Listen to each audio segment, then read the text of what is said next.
if the present Minister of the Environment wants to put on athletic shorts and a jersey and run through My Lord's Hill and Howell's Crossroad and go through the Ivy, cuffing the air and saying, Eureka, I know how to buy a garbage truck, good for him.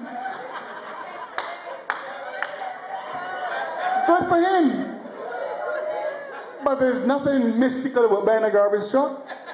No. First of all, you have to know what kind you want. You have to know who is selling them. And you have to have the money. We knew what kind we wanted. We knew who was selling them. But we did not have the money. And we made other arrangements to get the garbage collected.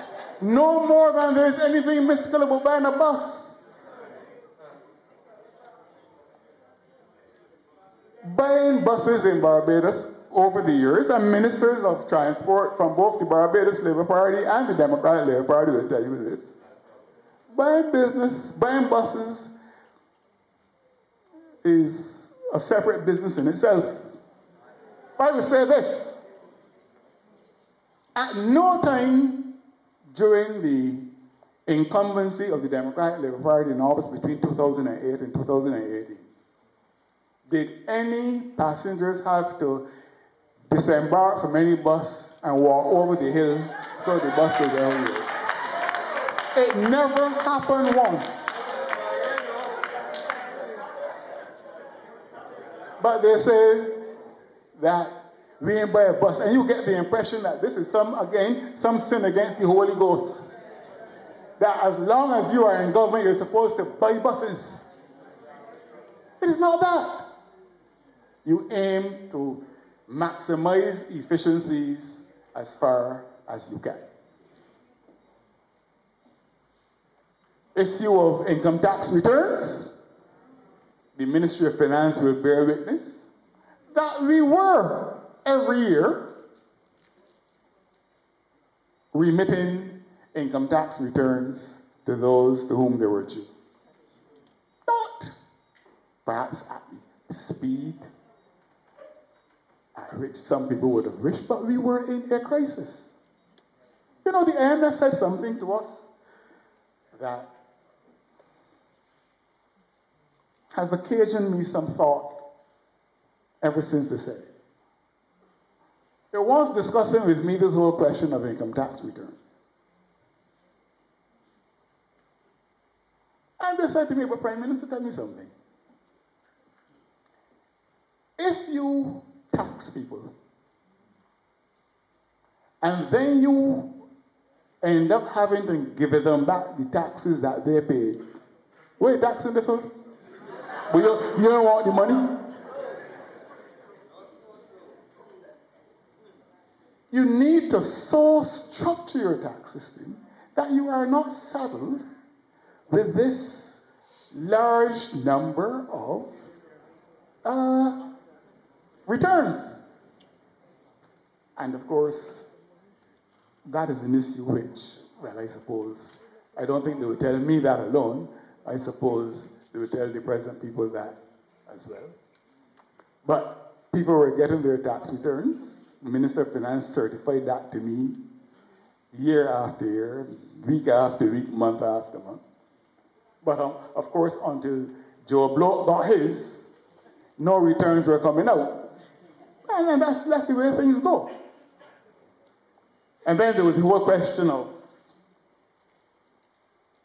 CLICO.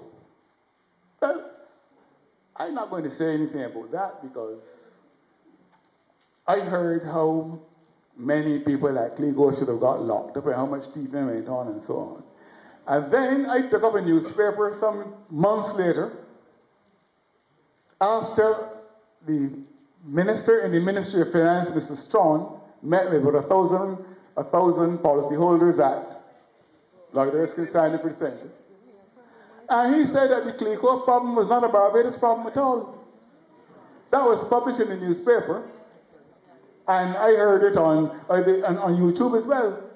That it was not a Barbados problem at all. It was a Trinidad problem that was offloaded on Barbados. Anyhow, we had settled it. They undid our settlement and imposed their own. Well, good for them, good for them. Hip, hip, hooray. Anything for a solution. And then, of course, there's the issue of corruption. Now, I'm not going to spend any time on that either.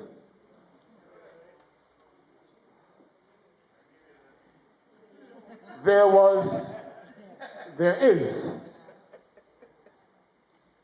a piece of legislation on the statute books of Barbados. I don't think the new piece of legislation has replaced it yet. The Prevention of Corruption Act of 1929.